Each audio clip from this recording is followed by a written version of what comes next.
I never thought watching my husband humiliate me in front of Seattle's tech elite would become the catalyst that transformed me from a forgotten entrepreneur into the most powerful person in that room.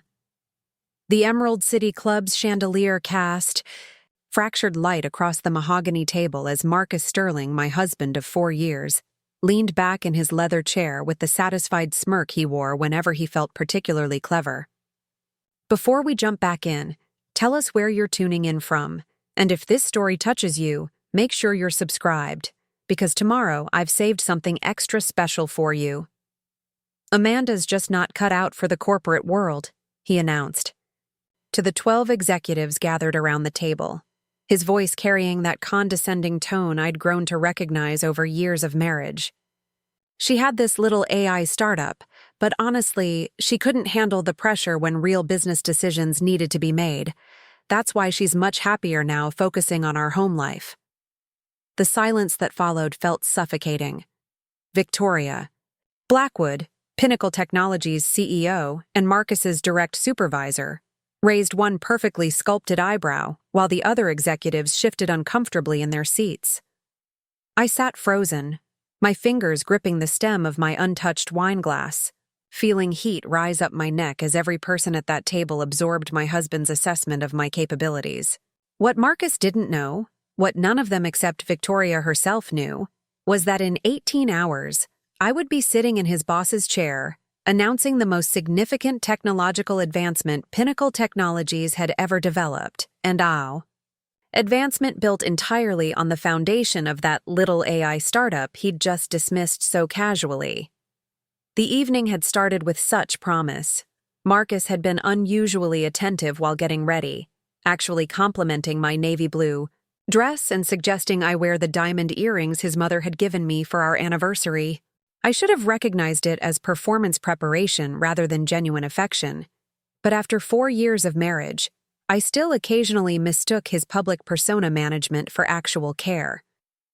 Remember, tonight is really important for my career trajectory, he'd said while adjusting his tie in our bedroom mirror. Victoria Blackwood doesn't usually invite spouses to these executive dinners, but she made an exception because she knows how supportive you've been of my transition into senior marketing. I'd nodded dutifully, applying lipstick while he practiced his talking points about quarterly projections and market penetration strategies. Marcus had joined Pinnacle Technologies 6 months after we'd married, positioning the move as a strategic career advancement that would provide stability for our future family. What he'd never acknowledged was that his interview had been arranged through my existing relationship with Victoria, a connection I'd developed during the acquisition negotiations for my company. Synapse AI had been my life's work, a revolutionary machine learning platform that could predict consumer behavior patterns with unprecedented accuracy. I'd spent 3 years developing the core algorithms, bootstrapping the company through a combination of personal savings, strategic angel investors, and relentless 18-hour workdays. When Pinnacle Technologies approached me about acquisition, Victoria Blackwood herself had led the negotiations, recognizing the transformative potential of my technology for their existing product lines. The acquisition had been structured as a win-win scenario. Pinnacle would gain exclusive access to my AI platform, while I would receive substantial financial compensation, plus a guaranteed pathway to senior leadership within their organization. Victoria had specifically mentioned her interest in bringing innovative minds into executive roles, particularly women who could help diversify their traditionally male-dominated leadership structure. But then Marcus had started working at Pinnacle, and everything began to shift in subtle ways I hadn't initially recognized as problematic. He'd suggest that my transition into corporate life should be gradual, allowing me time to adjust to their established culture. He'd volunteer to attend certain meetings on my behalf when scheduling conflicts arose with social obligations he'd committed us to. He'd helpfully interpret company politics and relationship dynamics, positioning himself as my guide through the complexities of corporate hierarchy. Each individual suggestion seemed reasonable, even thoughtful. Marcus understood Pinnacle's internal dynamics better than I did as a newcomer. He could provide valuable insights about personalities and preferences that would help me navigate. relationships more effectively. His willingness to serve as an intermediary demonstrated his commitment to supporting my career integration. The cumulative effect, however, had been a gradual separation from the very leadership pathway Victoria had originally outlined. Instead of developing direct relationships with key decision-makers, I found myself increasingly dependent on Marcus's interpretations and representations.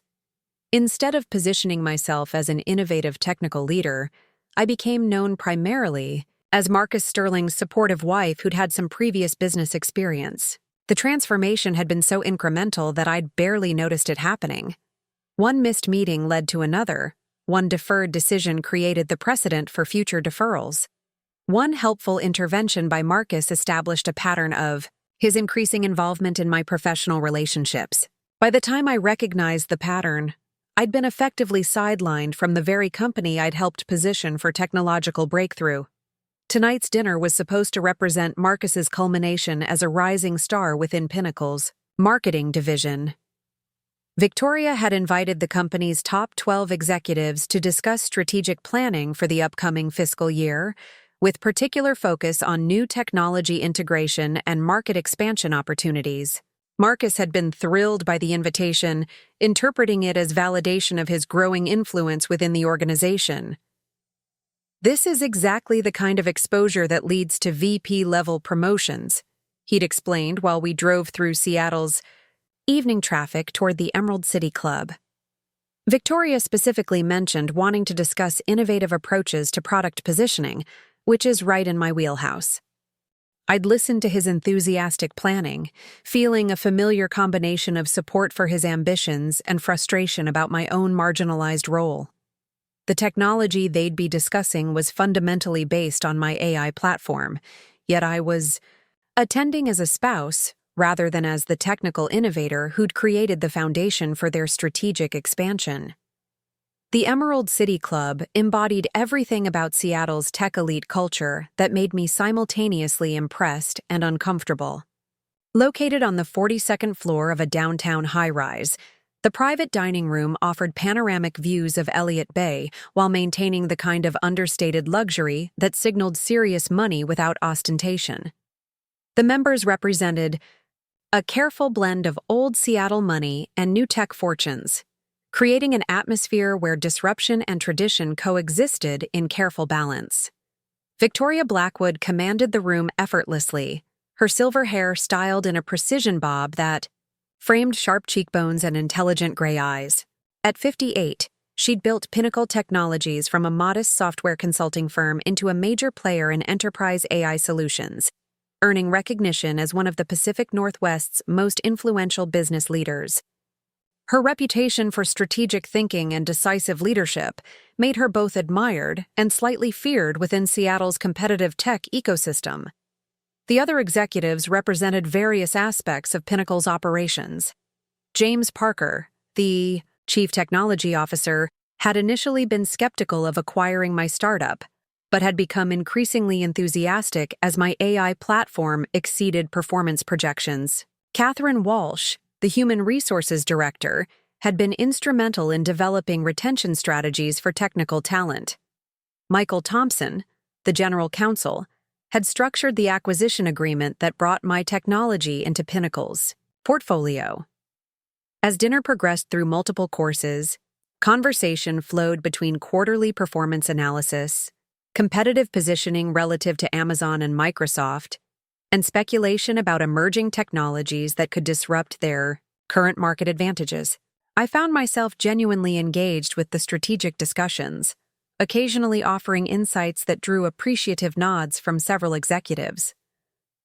Marcus, however, seemed increasingly uncomfortable with my participation in technical conversations, particularly when James Parker directly asked my opinion about machine learning applications in predictive analytics. Instead of allowing me to respond, Marcus smoothly intervened with his own interpretation of market trends, effectively redirecting attention away from my expertise. "Amanda's been doing a lot of reading about AI development," he said with an indulgent smile, as if my years of actual development experience were equivalent to casual research.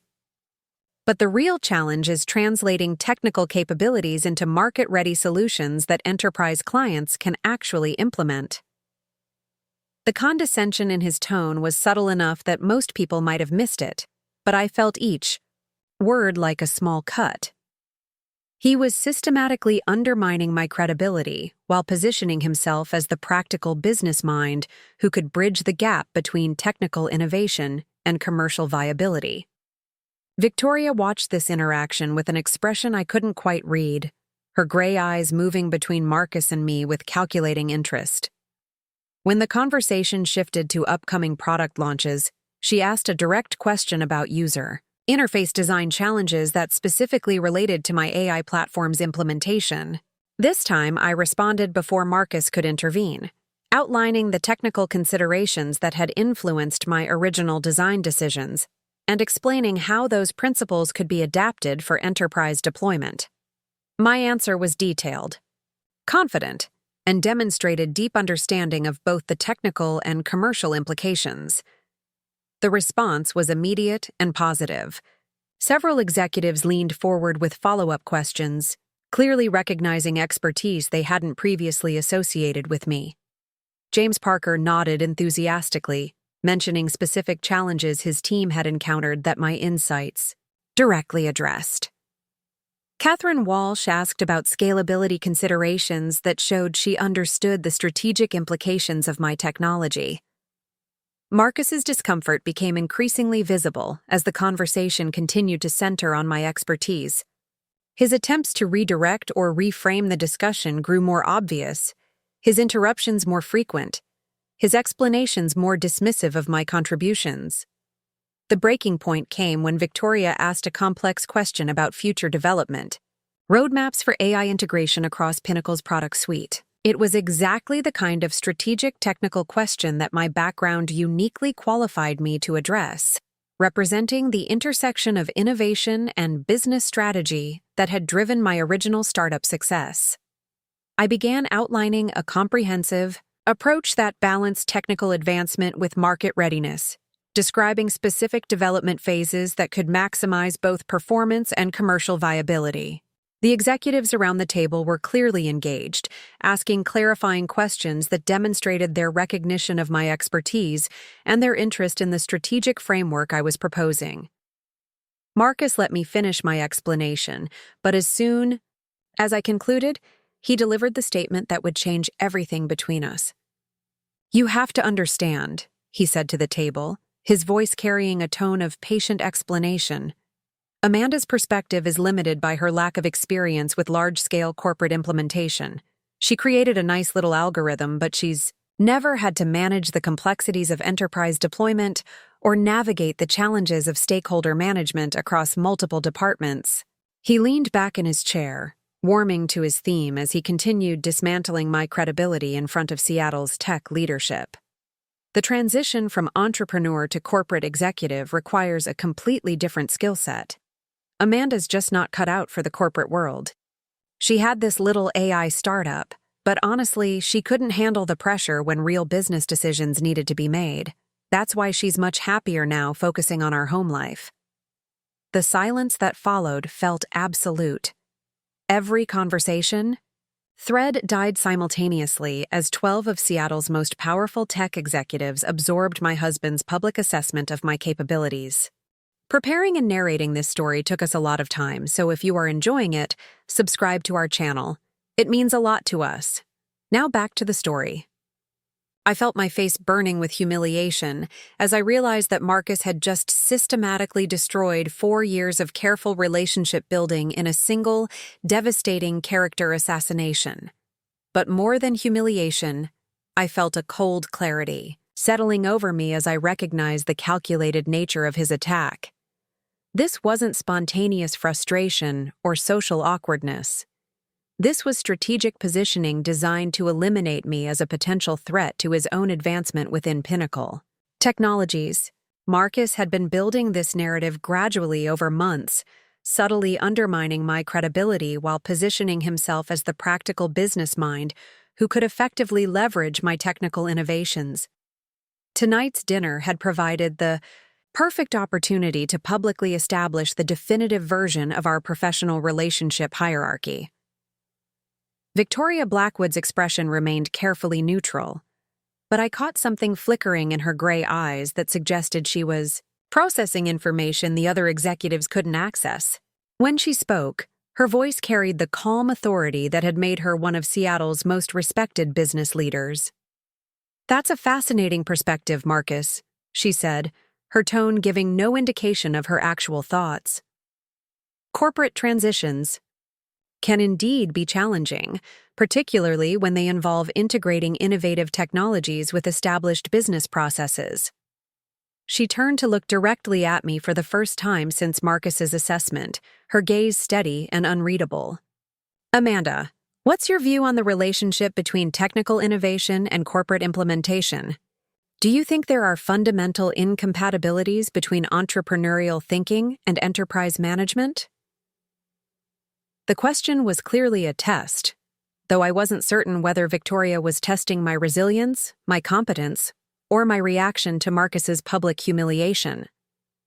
Every executive at the table was watching, waiting to see whether I would accept my husband's characterization or challenge it directly.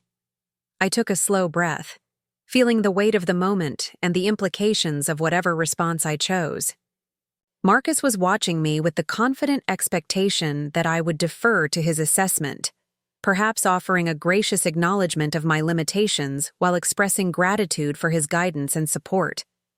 Instead, I met Victoria's gaze directly and spoke with the quiet confidence I'd developed during 3 years of building my company from nothing. "I think the most dangerous assumption in corporate leadership is that innovation and implementation represent opposing skill sets," I said, my voice steady despite the adrenaline coursing through my system.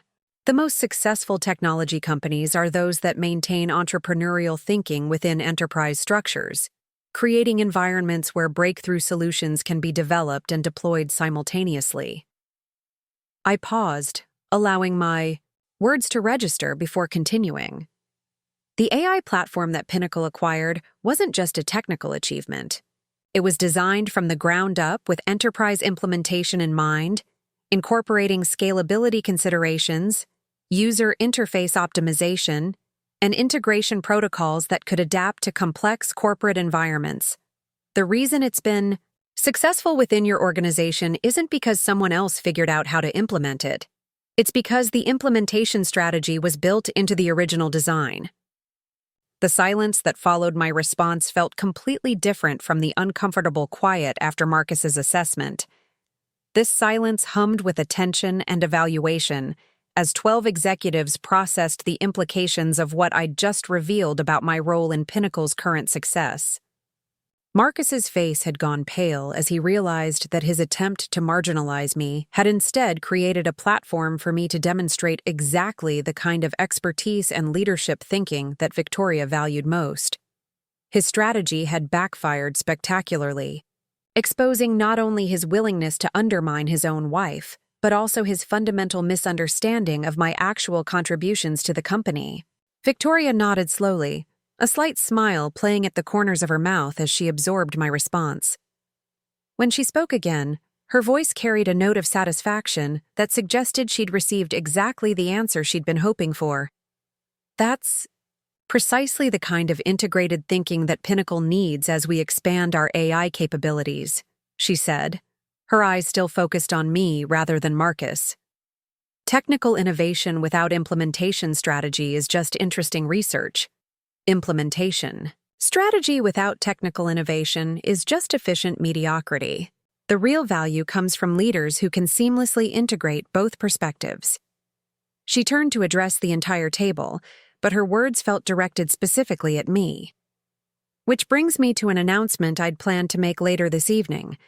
But this seems like an appropriate moment for the transition."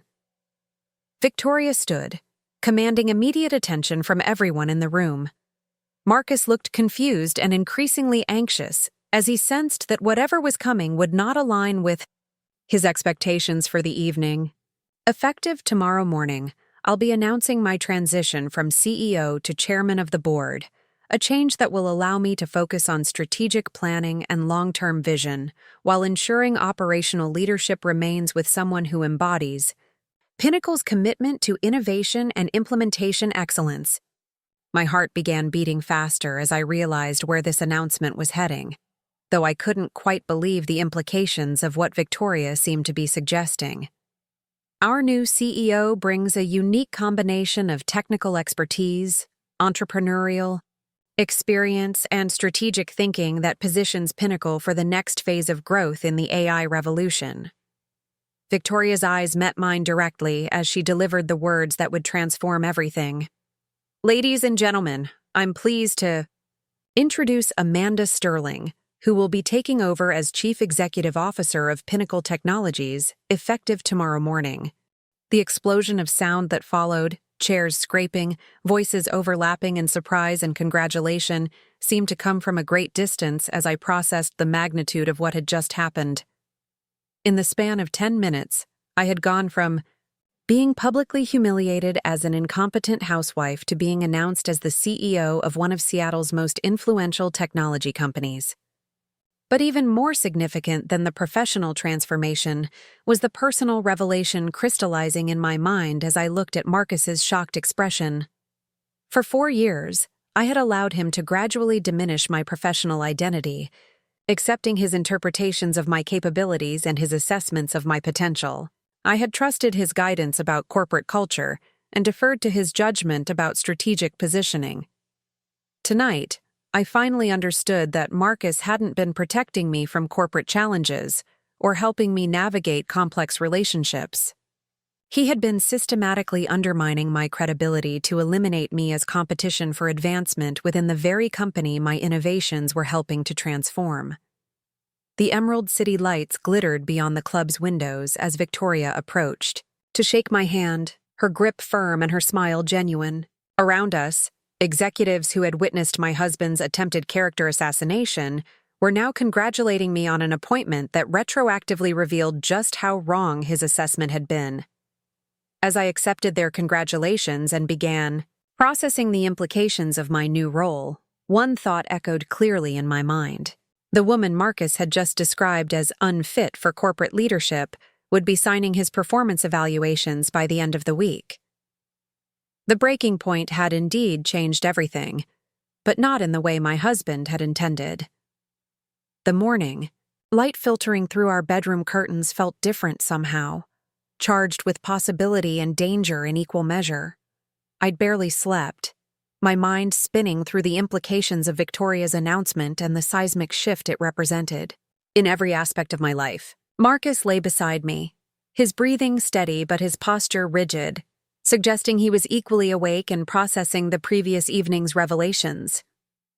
At 6:30, my phone buzzed with a text from Victoria's assistant requesting my presence at Pinnacle headquarters by 8 o'clock for what she termed transition briefings and immediate operational requirements. The message's formal tone contrasted sharply with the casual way Victoria had dropped the CEO announcement into dinner conversation, as if promoting me to run a billion-dollar technology company was a minor administrative detail. Marcus stirred, as I quietly gathered clothes for what would undoubtedly be the most significant day of my professional life. His eyes opened, focusing on me with an expression I'd never seen before, a mixture of confusion, resentment, and something that might have been fear. "We need to talk about what happened last night," he said, his voice hoarse from either sleep or stress. "Victoria obviously caught you off guard with that announcement. You can't possibly be considering actually accepting the position." I paused in selecting my outfit, struck by the assumption underlying his statement. Even after witnessing Victoria's public endorsement of my capabilities, even after seeing the other executives' positive response to my strategic insights, Marcus still couldn't conceive that I might actually be qualified for the role I'd been offered. "Why would you assume I wouldn't accept it?" I asked, genuinely curious about his reasoning. Marcus sat up in bed, running his hands through his hair in the gesture he used when he felt the need to explain something obvious to someone who was missing the point. "Amanda, think this through rationally. CEO positions aren't handed out as Surprise dinner announcements. There are board approvals, succession planning processes, stakeholder communications.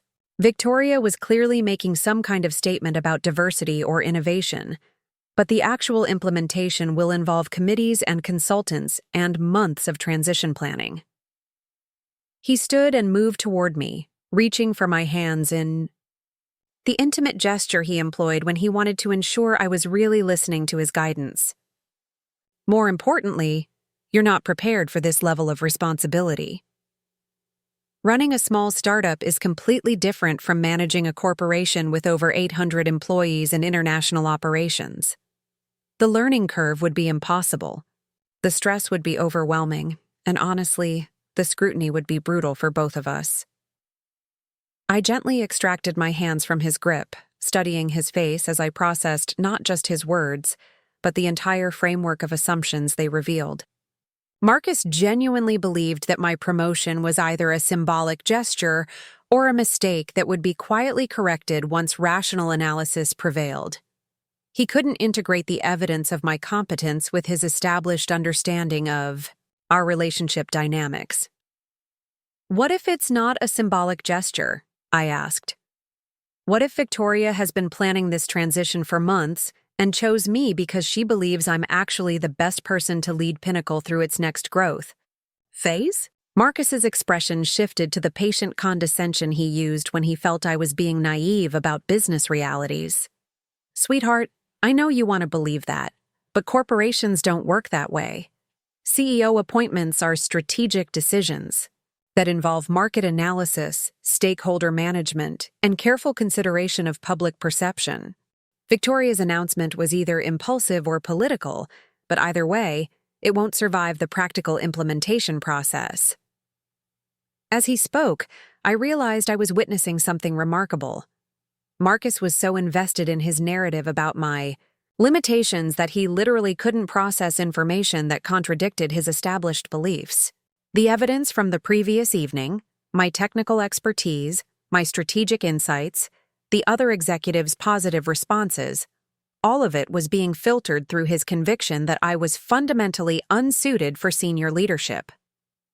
This wasn't just about corporate politics or career advancement. This was about the architecture of our entire relationship, built on the foundation of his intellectual and professional superiority. If I was actually capable of leading a major technology company, then every accommodation I'd made, every decision I'd deferred, every opinion I'd modified to align with his preferences needed to be re-examined. I need to get ready for the transition meetings, I said, selecting a charcoal gray suit that projected authority without being aggressive. We can continue this conversation tonight after I've had a chance to understand the full scope of what Victoria's proposing. Marcus followed me into the bathroom, leaning against the doorframe as I began my morning routine. His reflection in the mirror showed a man struggling to reconcile his understanding of his wife with the woman who'd been offered one of Seattle's most influential corporate positions. "I'm just trying to protect you from disappointment," he said, his tone softening into what he probably thought was supportive concern. "I've seen how these corporate power plays develop. Victoria might be genuine in her intentions, but there are forces within Pinnacle that won't accept outside leadership, especially someone without traditional executive experience." I applied foundation with careful precision, using the routine task to maintain composure while my mind processed the implications of his continued resistance to acknowledging my qualifications. "What forces?" I asked. "Which executives at dinner last night seemed resistant to my insights or opposed to my potential leadership?" Marcus hesitated, clearly struggling to identify specific evidence for his general assertions about organizational resistance. "It's not always obvious in public settings," he finally said. "James Parker has been positioning himself for expanded authority. Catherine Walsh represents the old guard that prefers traditional advancement pathways. Michael Thompson is cautious about liability issues related to leadership transitions." Each name he mentioned contradicted his argument rather than supporting it. James Parker had been enthusiastic about my technical expertise and had specifically asked follow-up questions. that demonstrated his respect for my knowledge. Catherine Walsh had engaged thoughtfully with my strategic framework and had mentioned scalability considerations that showed she understood the implications of my approach. Michael Thompson had structured the original acquisition agreement and, presumably, understood my value to the organization better than most. Those are the same executives who responded positively to my presentation last night, I pointed out. James asked for clarification about implementation strategies. Catherine wanted to understand scalability implications. Michael nodded when I explained integration protocols. Marcus's reflection frowned as he processed this contradiction. Public responses don't always reflect private opinions. They were being polite to Victoria's guest, but that doesn't mean they support putting you in charge of their departments. The conversation was becoming circular, with Marcus interpreting every piece of evidence through the lens of his predetermined conclusion that I was unsuited for executive leadership. I finished my makeup and turned to face him directly, seeing him clearly for perhaps the first time in our marriage. Marcus, what would it mean for you if I actually succeeded as CEO of Pinnacle Technologies? The question caught him off guard. His careful arguments about organizational resistance and implementation challenges forgotten as he confronted the personal implications of my potential success. I want you to succeed, he said automatically, but his expression suggested a more complex emotional reality. I just don't want you to get hurt by taking on more than you can handle. But what if I can handle it? What if I not only succeed, but excel in the role? What would that mean for our relationship and the dynamic we've established over the past 4 years? Marcus stared at me in silence, his usual confident analysis of situations and personalities replaced by visible uncertainty. For the first time since I'd known him, he seemed to be genuinely considering possibilities that didn't align with his established worldview. My phone buzzed with another message from Victoria's assistant, this one including access codes for executive systems and a preliminary agenda for the day's meetings. The specificity and detail suggested that my appointment wasn't a symbolic gesture requiring months of committees and consultants, but an operational reality beginning immediately. I need to leave, I said, gathering my purse and the portfolio I'd prepared for whatever challenges the day might bring. We'll continue this conversation tonight, but right now, I have a company to learn how to run. The drive to Pinnacle headquarters through Seattle's morning traffic provided time to process the magnitude of what lay ahead. In approximately 90 minutes, I would transition from being Marcus Sterling's wife, who used to have a small business, to being the CEO of a major technology corporation with responsibility for 800 employees and millions of dollars in revenue. The Pinnacle building rose 43 stories above downtown Seattle, its glass and steel architecture reflecting both the city's maritime heritage and its technology-driven future. As I approached the executive parking level, I realized I'd never actually been to this floor before. During the acquisition negotiations, all of our meetings had taken place in conference rooms or Victoria's office on the 37th floor. Elena Rodriguez, Victoria's executive assistant for the past 12 years, met me at the elevator with the kind of professional efficiency that suggested she'd managed countless executive transitions. Her smile was warm but focused, immediately, establishing the tone for what would be an intensive orientation process. Good morning, Ms. Sterling. Victoria is in the boardroom reviewing final transition documents with our legal team. She asked me to brief you on immediate operational requirements before your formal meetings begin. As we walked through corridors I'd never seen before, Elena outlined a schedule that would have seemed overwhelming if I hadn't spent 3 years managing every aspect of a startup company simultaneously.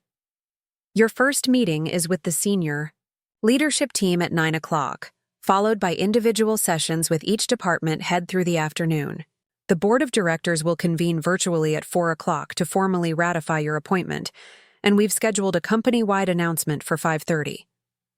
She handed me a tablet containing detailed briefing materials as we approached the executive suite. These files include current operational metrics, pending strategic initiatives, and confidential personnel assessments that Victoria prepared over the past 6 months. She mentioned that much of the technical analysis will be familiar to you from your original platform development. The executive suite occupied the entire 43rd floor, with Victoria's corner office offering panoramic views of Elliott Bay and the Olympic Mountains. The space reflected her leadership style, contemporary and sophisticated without being ostentatious, functional rather than merely impressive. Victoria looked up from her review of documents as we entered, her expression conveying both satisfaction and urgency. "Amanda, excellent timing. I know this transition is happening faster than traditional corporate protocols would suggest, but we're facing market opportunities that require immediate leadership decisions." She gestured for me to join her at the conference table where several thick folders were arranged with characteristic precision. "Before we discuss operational details, I want you to understand why I structured the announcement as I did last night. The CEO transition has been planned for 8 months since I decided to move into the chairman role to focus on strategic development and board relations." Victoria opened the first folder, revealing detailed succession planning documents that dated back to the previous spring. "The board of directors has been evaluating internal and external candidates for my replacement. Your name has been under consideration since shortly after the acquisition integration exceeded all performance projections." She turned to a page showing comparative analysis of various leadership candidates, including profiles that I recognized as other Pinnacle executives and several external recruits from competing companies. "What clinched the decision was your presentation to our largest enterprise client 3 months ago, when James Parker invited you to explain the AI platform's predictive capabilities. The client feedback was extraordinary, and it became clear that you possess not just technical expertise, but the strategic communication skills necessary for CEO-level relationship management." I felt a jolt of surprise at this revelation. The client presentation had been arranged through James Parker after he'd encountered technical questions his team couldn't answer adequately. I'd understood it as a one-time consultation to support a major account, not as an evaluation of my executive potential. "I had no idea that presentation was being considered in a succession planning context," I said. Victoria smiled with genuine warmth. "The best leadership evaluations happen when candidates aren't aware they're being assessed. Your performance under pressure, your ability to translate complex technical concepts into strategic business value, and your natural authority with C-level executives made it clear that you could step into my role seamlessly." She opened another folder containing detailed financial projections and market analysis. The timing of last night's announcement was deliberately strategic.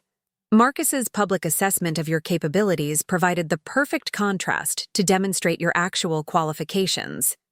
Instead of a formal corporate announcement that might have seemed predetermined, the board witnessed your competence in real time while observing the kind of personal challenges you'd need to navigate as a female CEO in a male-dominated industry. The calculation behind Victoria's approach was becoming clear. Rather than allowing my appointment to be undermined by gradual resistance or subtle sabotage, she had created a public demonstration of my capabilities that made opposition more difficult to justify. The board members who weren't present last night have already received detailed briefings about your technical contributions and strategic insights. This afternoon's ratification meeting is largely ceremonial, though you should be prepared for substantive questions about your vision for Pinnacle's future development. Elena approached with a message that shifted our attention to immediate operational requirements. The senior leadership team is assembled in Conference Room A. James Parker mentioned that he has urgent questions about the enterprise deployment timeline that require CEO-level decisions. Victoria gathered her materials and stood, her expression conveying confidence in my ability to handle whatever challenges awaited. "Your real education begins now. The senior team has been managing operational details during the transition period, but several strategic decisions have been held pending your input. James will brief you on technical challenges, Catherine will update you on personnel matters, and Michael will review legal considerations that require immediate attention.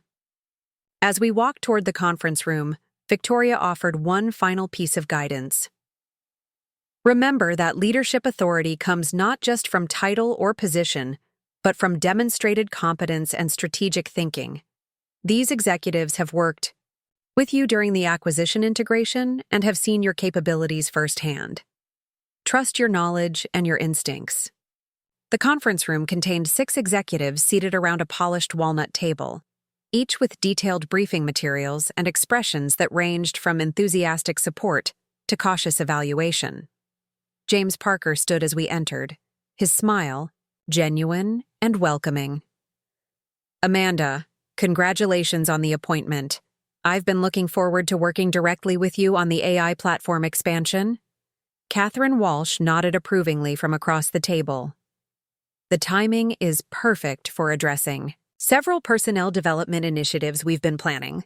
Your insights about technical team management will be invaluable. Michael Thompson opened his leather portfolio with characteristic legal precision.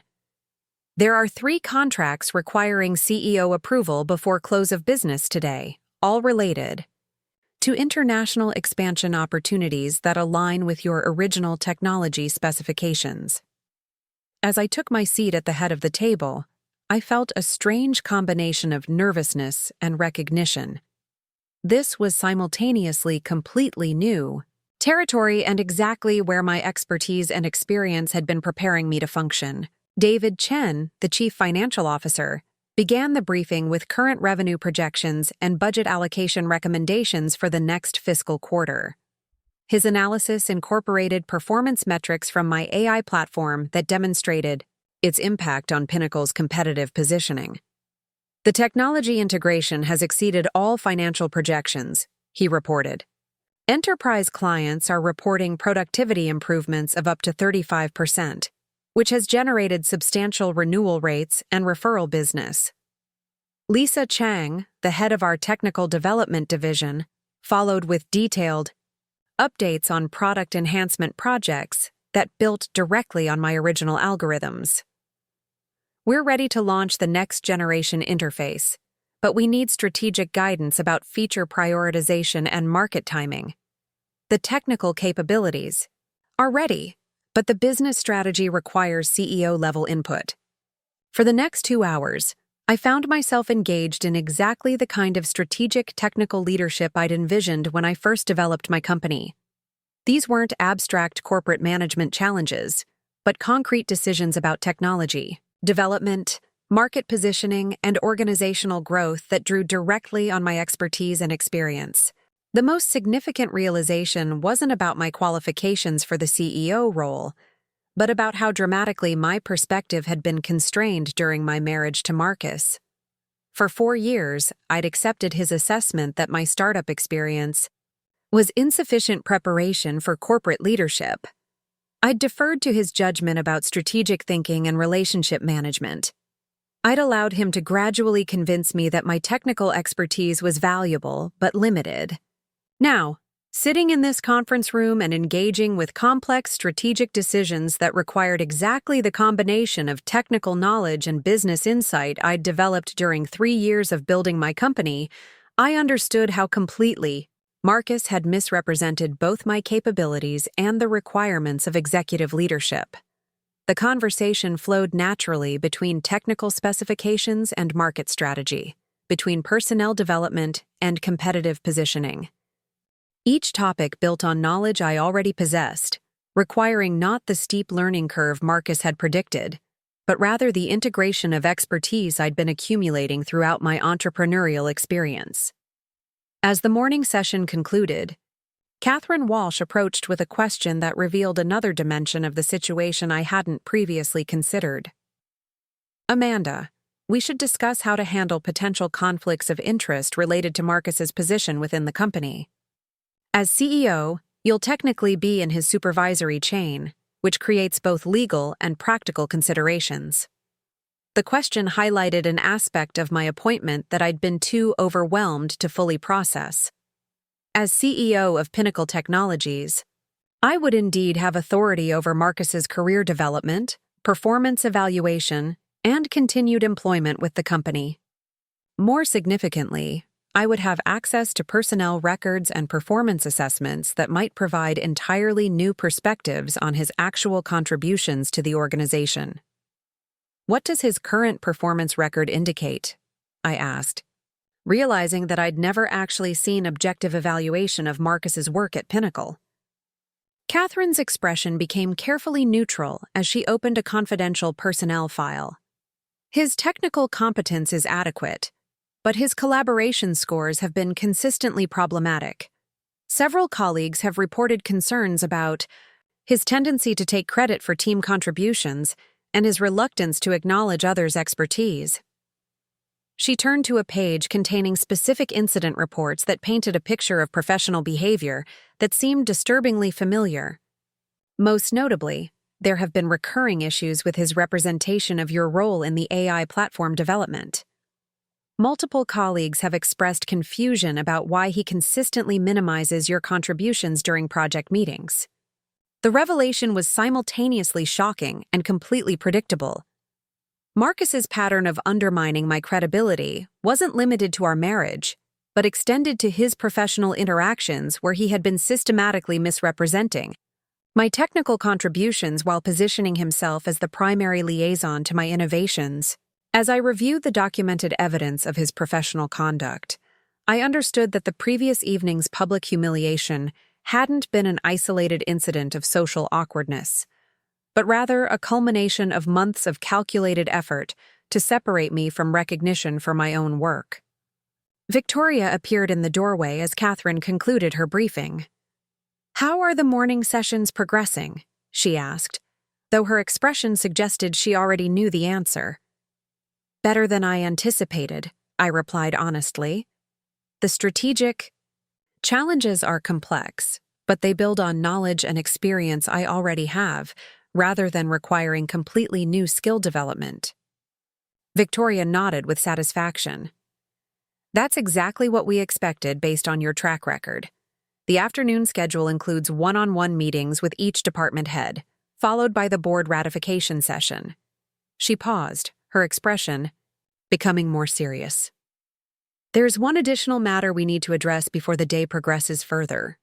This morning's announcement will generate significant media attention, and we should be prepared for questions about your background and qualifications." Elena approached with a tablet displaying news alerts that had begun appearing across business media platforms.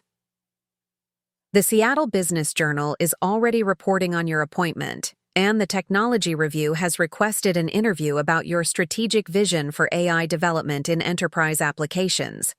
The external attention represented another dimension of CEO responsibility that I hadn't fully anticipated. My technical expertise and strategic thinking would need to be communicated not just to employees and board members, but to investors, clients, and industry analysts who would evaluate Pinnacle's leadership transition. "Are you comfortable with media engagement?" Victoria asked. "It's a significant component of contemporary CEO responsibilities, particularly for technology companies where leadership credibility directly impacts market confidence." I considered the question carefully, recognizing that media communication would require skills I'd developed during my startup's growth phase, but hadn't utilized extensively during my marriage to Marcus. I handled media relations during my company's expansion, though at a much smaller scale. The principle seems similar, translating technical capabilities into strategic business value for audiences with varying levels of technical expertise. Victoria smiled approvingly. "Exactly the right approach. Elena will coordinate with our communications team to prepare briefing materials and schedule initial interviews." As the afternoon progressed through individual department meetings, I began developing a comprehensive understanding of Pinnacle's operations that extended far beyond the technical platform I'd originally contributed. Each conversation revealed new aspects of corporate leadership that required not the mysterious executive skills Marcus had suggested I lacked, but rather expanded application of analytical and strategic thinking I'd been developing throughout my professional experience. The final revelation came during my meeting with Michael Thompson about legal and contractual obligations that would transfer to my authority as CEO. Among the documents requiring review was the original acquisition agreement for my company, which I was reading with fresh perspective and newfound understanding of corporate structure. "There's something in this contract I don't remember from the original negotiations," I said, pointing to a clause about intellectual property ownership and ongoing development rights. Michael nodded, his expression suggesting he'd been waiting for me to discover this particular provision. "That clause was added at Victoria's insistence during final negotiations. It ensures that any future development of your AI platform technology remains under your direct control, regardless of corporate organizational changes." The implications were staggering. Even during the acquisition negotiations, Victoria had been protecting my intellectual property rights and positioning me for continued leadership of my own innovations. She anticipated the possibility that my technical contributions might be misrepresented or minimized by other company personnel, I realized. "Victoria has extensive experience with technology acquisitions," Michael confirmed.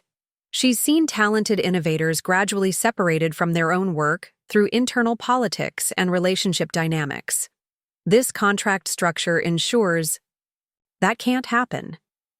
As evening approached and I prepared for the board ratification meeting, I reflected on the day's revelations about both my professional capabilities and the systematic ways my marriage had constrained my understanding of my own potential. The woman Marcus had described as unfit for corporate leadership had spent the day making strategic decisions that would affect hundreds of employees and millions of dollars in revenue. The technical expertise he'd characterized as limited startup experience had proven directly applicable to complex enterprise challenges. The leadership skills he'd suggested I lacked had emerged naturally through engagement with substantive business problems. Most significantly, I'd discovered that my gradual withdrawal from professional engagement hadn't resulted from my inadequacy for corporate challenges, but from Marcus's deliberate effort to separate me from recognition and authority that threatened his own advancement ambitions. The board meeting would formalize my appointment, but the real transformation had already occurred through the recognition that I possessed not only the technical qualifications for CEO leadership, but the strategic, thinking and analytical capabilities that made such leadership both natural and sustainable. As Seattle's evening lights began illuminating the cityscape beyond my new office windows, I understood that the previous night's humiliation had been the catalyst not just for professional advancement, but for reclaiming an identity and capability that had been systematically obscured through 4 years of marriage to a man who needed me to be smaller than I actually was. The board ratification meeting proceeded with remarkable efficiency, lasting only 45 minutes before the unanimous vote that officially confirmed my appointment as Chief Executive Officer of Pinnacle Technologies. As I signed the formal documents that transferred corporate authority from Victoria to me, I felt the weight of responsibility settling over my shoulders like a perfectly tailored jacket, substantial but surprisingly comfortable. What I wasn't prepared for was the immediate escalation of conflict that would begin the moment the company-wide announcement went live at exactly 5:30 Pacific Time. Elena Rodriguez approached my desk with an expression of controlled concern as the digital distribution completed across all corporate communication channels. "Ms. Sterling, we're receiving some unexpected responses to the announcement.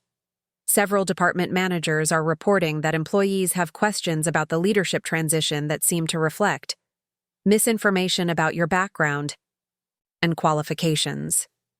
She handed me a tablet displaying internal message threads that made my stomach clench with recognition.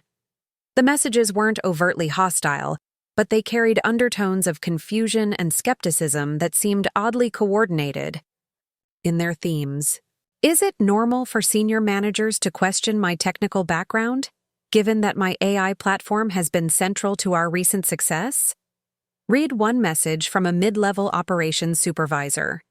"I'm confused about how someone with limited corporate experience can understand our enterprise client requirements," wrote another from the finance department. Each message contained just enough factual reference to seem legitimate, while subtly undermining confidence in my appointment. The pattern was sophisticated, designed to create doubt through apparently genuine concern rather than direct opposition. "Do we know the source of these questions?" I asked Elena, though I suspected I already knew the answer. Her expression confirmed my suspicions. The initial inquiries seem to have originated from marketing department staff, though they've spread quickly through informal communication networks. Marcus had wasted no time implementing damage control, leveraging his existing relationships within Pinnacle to seed doubts about my qualifications before I could establish direct credibility with employees who didn't know me personally. The strategy was subtle but effective, creating grassroots skepticism that would be much harder to counter than direct administrative opposition. My phone buzzed with an incoming call from a number I didn't recognize. Elena checked the caller identification system and nodded for me to accept. "Amanda Sterling," I answered, using my new title for the first time in an external communication. "Ms. Sterling, this is Jennifer Walsh from the Seattle Business Chronicle. I'm calling about the announcement of your appointment as CEO of Pinnacle Technologies. Do you have a few minutes to discuss your background and vision for the company?" The journalist's tone was professional, but carried an edge that suggested she'd already been briefed by sources with particular perspectives about my qualifications. "I'd be happy to discuss Pinnacle's strategic direction," I replied. "What specific aspects are you interested in covering?" "Well, there seems to be some confusion about your corporate experience prior to this appointment. My sources indicate that you operated a small technology startup that was acquired by Pinnacle, but there are questions about whether that background provides sufficient preparation for managing a major corporation."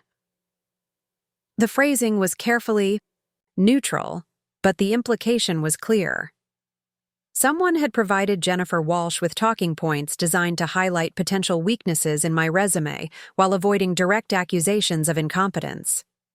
"I'm curious about your sources," I said. "My background includes 3 years as founder and CEO of Synapse AI, which developed the artificial intelligence platform that now generates approximately 40% of Pinnacle's revenue. The acquisition wasn't a simple technology purchase, but a strategic integration that positioned Pinnacle as a leader in enterprise AI solutions." I could hear the journalist taking notes as I continued. "Prior to founding Synapse AI, I spent 2 years in technical consulting, helping Fortune 500 companies optimize their data analysis capabilities. My master's degree in computer science from the University of Washington included specialized focus on machine learning applications in business environments." The silence that followed suggested Jennifer Walsh was comparing my response to whatever briefing she'd received about my supposed limitations. "That's interesting," she finally said. "I was told that your startup experience was primarily technical rather than managerial, and that you'd been out of active business leadership for several years." "By whom?" I asked directly. "I'm interested in understanding how such specific misinformation reached your attention so quickly after the announcement." Another pause. Longer this time. "I'm not at liberty to identify sources, but I will say that the information came from someone within Pinnacle who expressed concerns about the transition's impact on employee morale and operational stability." Marcus was moving faster than I'd anticipated, leveraging his internal relationships to create external pressure before I could establish my authority within the organization. The strategy demonstrated sophisticated understanding of corporate politics and media manipulation. "I'd be happy to provide you with detailed information about my qualifications and strategic vision for Pinnacle," I offered. "I can also arrange interviews with board members and senior executives who were involved in the succession planning process." "That would be very helpful," Jennifer Walsh replied, her tone suggesting genuine interest in presenting a balanced perspective. "I'd particularly like to speak with Victoria Blackwood about the decision-making process behind your appointment." After scheduling the interview for the following morning, I turned to Elena with growing concern about the coordination and speed of Marcus's response to my appointment. Have you seen this level of internal skepticism about previous leadership transitions? I asked. Elena's expression suggested she was choosing her words carefully. In my 12 years as executive assistant, I've never seen such immediate questioning of a new CEO's qualifications. Most employees trust the board's judgment about leadership appointments, particularly when the candidate has demonstrated expertise relevant to company operations. She paused before adding, "However, I have seen similar patterns when departing executives attempt to undermine their successor's authority through strategic communication with key personnel." The situation was becoming clear. Marcus wasn't simply expressing personal disappointment about my appointment, but was actively working to sabotage my leadership before I could establish credibility with employees and external stakeholders. Victoria appeared in my office doorway with an expression that confirmed the seriousness of what we were facing. "I've been monitoring internal communications and external media inquiries," she said. "Someone is conducting a coordinated campaign to undermine confidence in your appointment. The messaging is too consistent and too strategic to be spontaneous employee concern." She settled into the chair across from my desk with the focused attention she brought to significant business challenges. This is precisely the kind of internal resistance I anticipated when we structured the announcement as we did. However, the speed and sophistication of the response suggests more planning than I expected. Victoria opened her tablet to display communication patterns that Elena had been tracking throughout the afternoon. The initial questions about your qualifications originated from 4 different departments within 30 minutes of the announcement. Each inquiry used similar language and raised identical concerns about corporate experience and leadership preparedness. The evidence painted a picture of systematic preparation rather than spontaneous reaction. Marcus had been developing this strategy for longer than just the day since the CEO announcement, suggesting he'd been preparing to undermine my authority, regardless of what specific opportunities might arise. "What's our response strategy?" I asked, recognizing that this challenge required immediate and decisive action. Victoria's expression shifted to the calculated determination that had made her one of Seattle's most successful business leaders. "We fight back with facts, relationships, and strategic communication.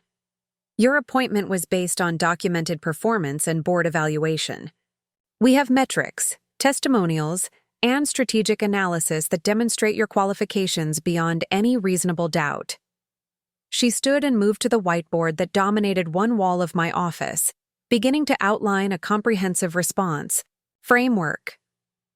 "First, we schedule individual meetings with every department head to provide detailed briefings about your background and strategic vision. Second, we arrange client calls where you can demonstrate your expertise directly to key accounts. Third, we prepare comprehensive media materials that document your contributions to Pinnacle's success." Elena approached with another update that added urgency to our planning. "Ms. Sterling, I've received 3 more media inquiries in the past 20 minutes. The technology review wants to discuss your qualifications for managing AI development teams. The Puget Sound Business Journal is asking about your vision for Pinnacle's international expansion, and Forbes is requesting an interview about women in technology leadership." The media attention was accelerating faster than we could manage through reactive responses. Each interview represented an opportunity to establish credibility, but also a potential platform for highlighting weaknesses if I wasn't adequately prepared. "We need to get ahead of this story," Victoria said. "Instead of responding to questions based on negative briefings, we should proactively share your achievements and strategic thinking." She turned to Elena with rapid-fire instructions that demonstrated her extensive experience with crisis communication. "Contact Sarah Mitchell at the Seattle Tech Association and confirm Amanda's keynote address for their leadership summit next week. Schedule a video conference with our 3 largest enterprise clients to introduce Amanda as CEO and discuss strategic initiatives, and prepare a detailed press package that documents the financial impact of her AI platform on Pinnacle's growth." As the evening progressed, the scope of Marcus's campaign became increasingly apparent. Phone calls from concerned employees, questions from vendors about leadership stability, and inquiries from industry analysts all reflected coordinated. Talking points about my supposed inexperience and the risks associated with my appointment. The most disturbing revelation came when Catherine Walsh arrived with a formal request that required immediate attention. "Amanda, I need to discuss a personnel matter that affects company operations and potentially your authority as CEO," she said, her expression unusually grave. She opened a confidential file containing documents I'd never seen before. "This morning, Marcus Sterling submitted a formal complaint to the Human Resources Department alleging conflicts of interest related to your appointment. He's claiming that your personal relationship with him creates ethical complications for your ability to manage company operations objectively."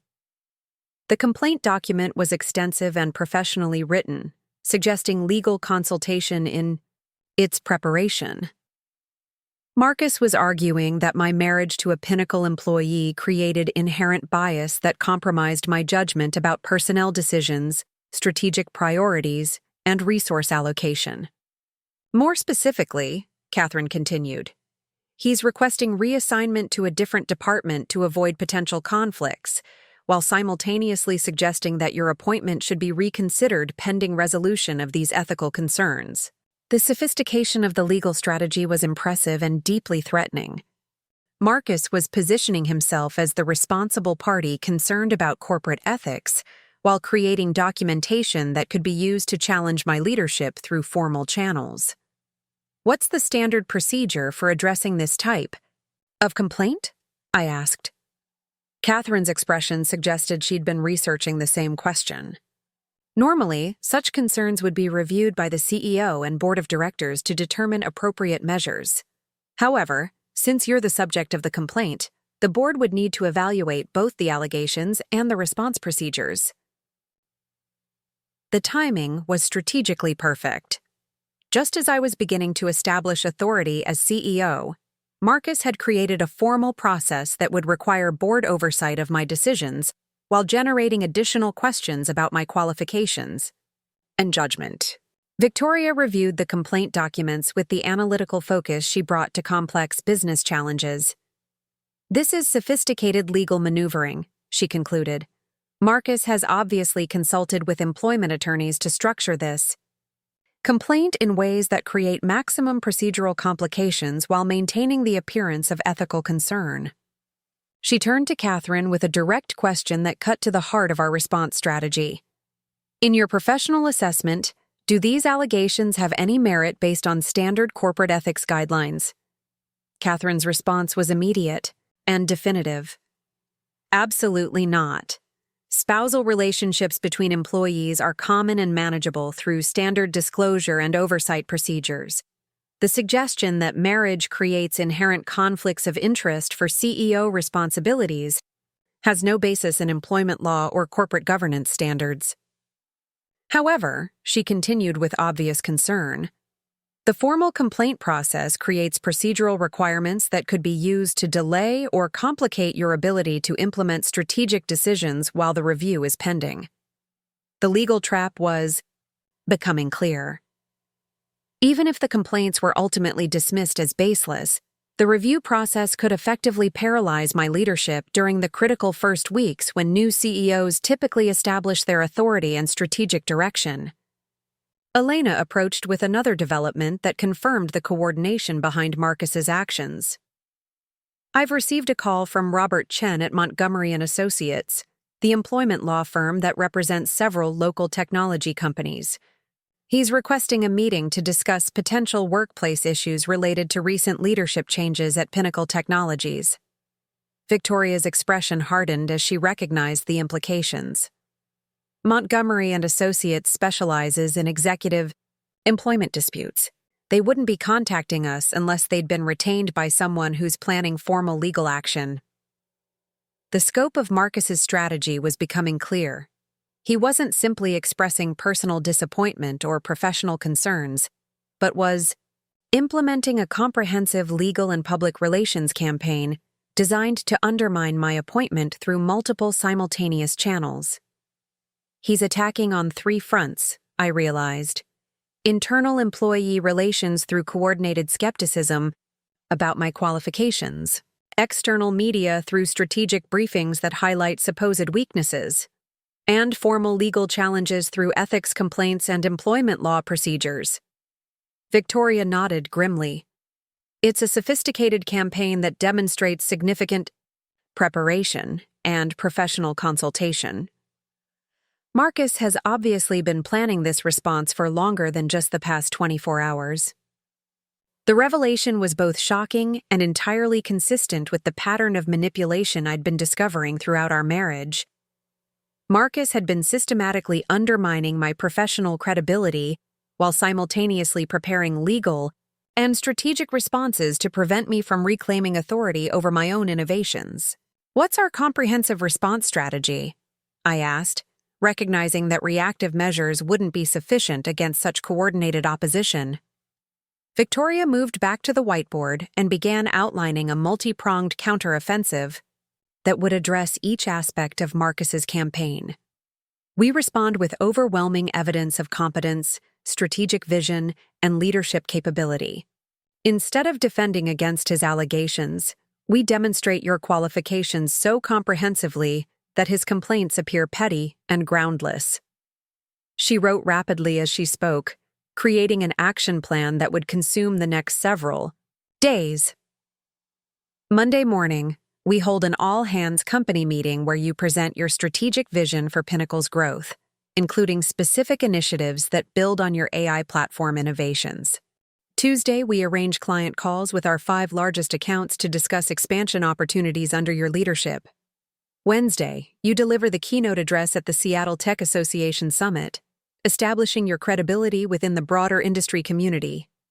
Elena was taking notes as Victoria continued mapping out proactive engagement opportunities.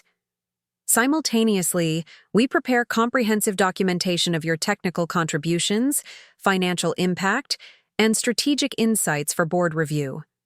By the time Marcus's formal complaints reach official consideration, your leadership capability will be so clearly established that his allegations become obviously motivated by personal rather than professional concerns. Catherine Walsh added another strategic element that addressed the legal dimension of our challenge. I'll coordinate with Michael Thompson to prepare formal responses to the ethics complaint that document standard procedures for managing spousal employment relationships. We can demonstrate that Pinnacle has clear policies for addressing potential conflicts of interest that make Marcus's concerns procedural rather than substantive. As our planning session extended into the evening, I found myself energized rather than overwhelmed by the complexity of the challenges we were facing. The coordinated nature of Marcus's attack was intimidating, but it also revealed the extent to which he viewed me as a genuine threat to his advancement ambitions. More importantly, the strategic response we were developing required exactly the kind of comprehensive thinking and multi-dimensional analysis that had made my startup successful. Instead of the mysterious executive skills Marcus had suggested I lacked, the CEO role was demanding expanded application of capabilities I'd been developing throughout my entrepreneurial experience. "There's one additional element we should consider," Victoria said, as our planning session neared conclusion.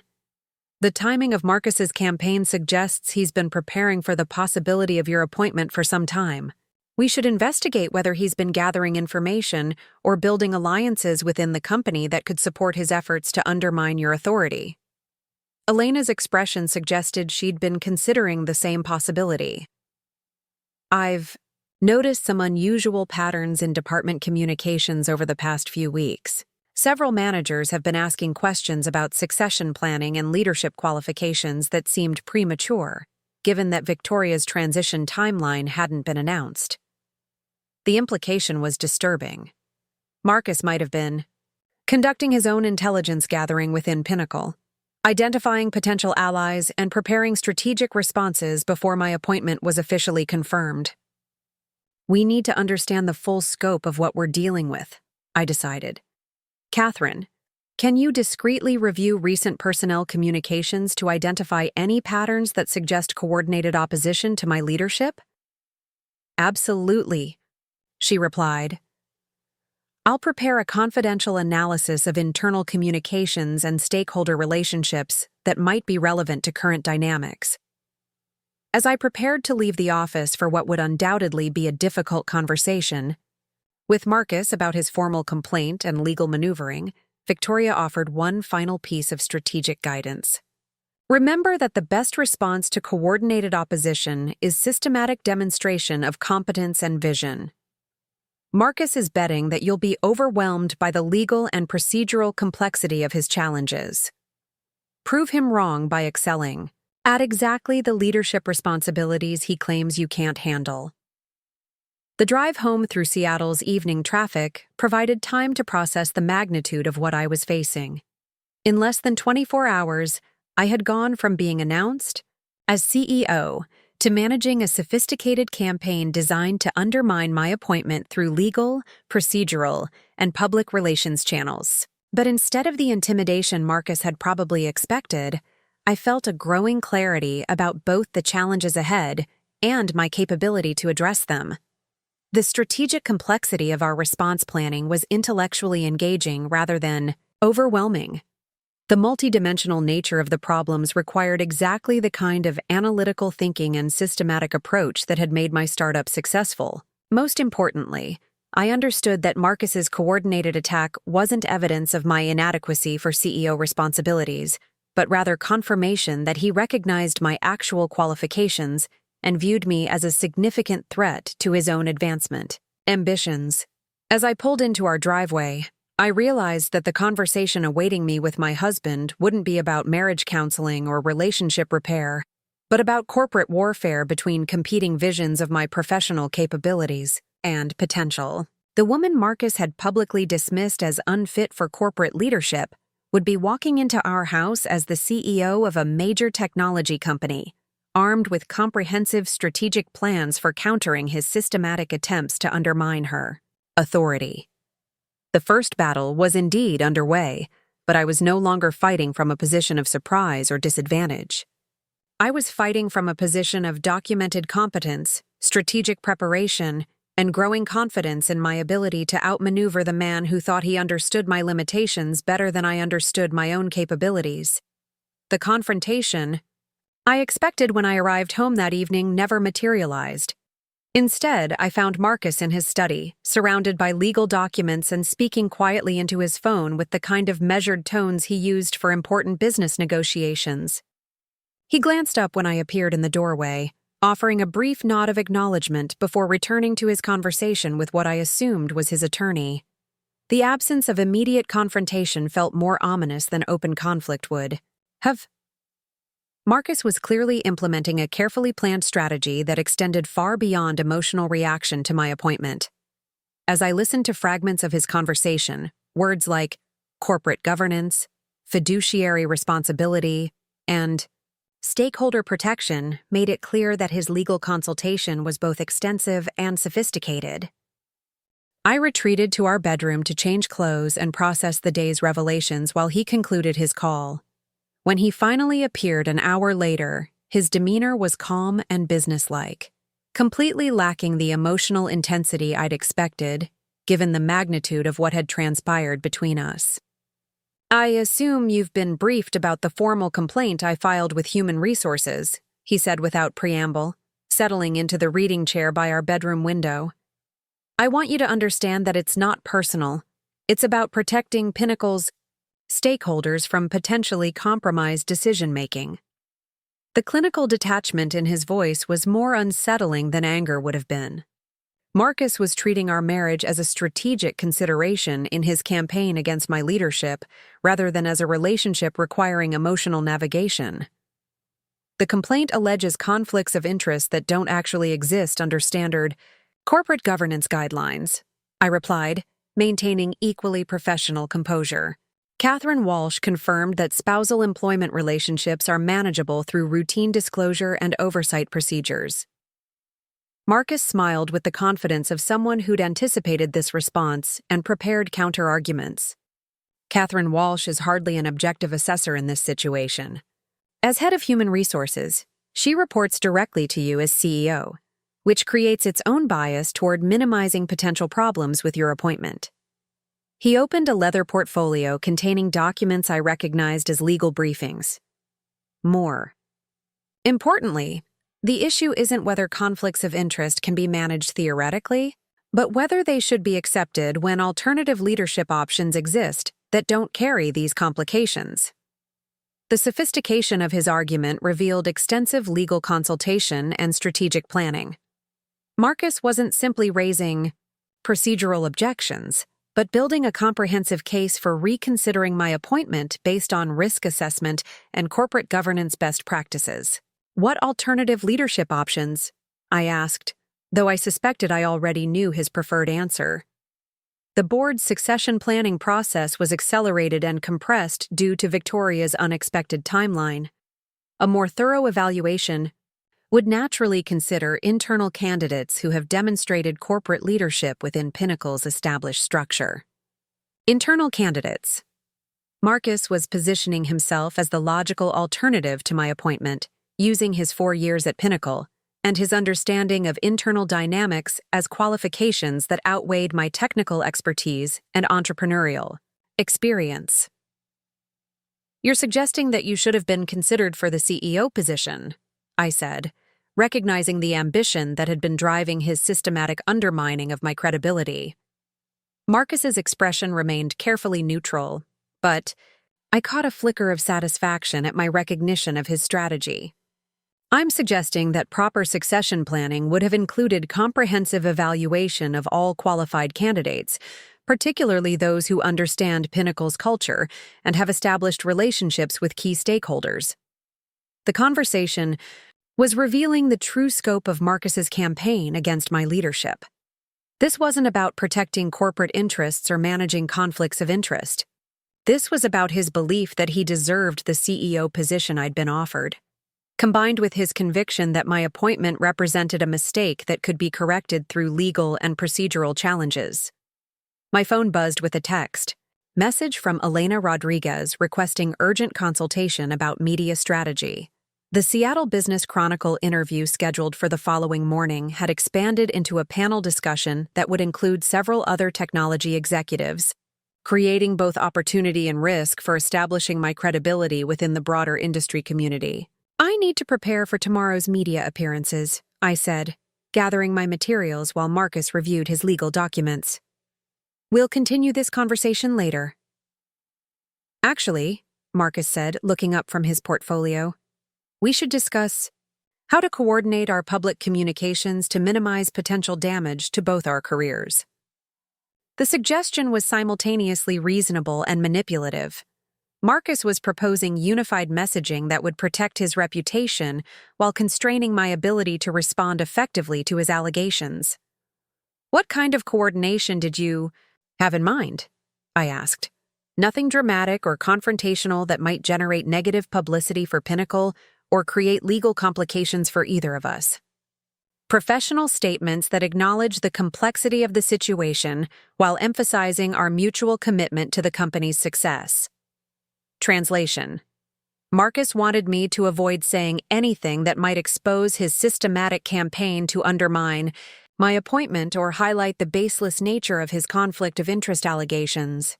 I'll focus on demonstrating my qualifications and strategic vision for Pinnacle's growth, I replied. That seems like the most constructive approach for all stakeholders. Marcus nodded approvingly, apparently satisfied that I wouldn't directly address his challenges to my leadership. What he didn't realize was that my strategy had evolved far beyond reactive damage control. Victoria and I had spent the evening developing a comprehensive offensive that would demonstrate my capabilities so convincingly that his objections would appear petty and personally motivated rather than professionally legitimate. The following morning's interview with Jennifer Walsh from the Seattle Business Chronicle took place in Pinnacle's executive conference room, with Victoria participating to provide context about the succession planning process and board decision-making. The presence of cameras and recording equipment created an atmosphere of formal documentation that would make any misrepresentation difficult to sustain. Ms. Sterling, Jennifer began, There's been some confusion about your background and qualifications for the CEO position. Can you clarify your corporate experience prior to this appointment? I'd prepared extensively for this question, with supporting materials that documented not just my technical achievements, but their strategic impact on Pinnacle's competitive positioning.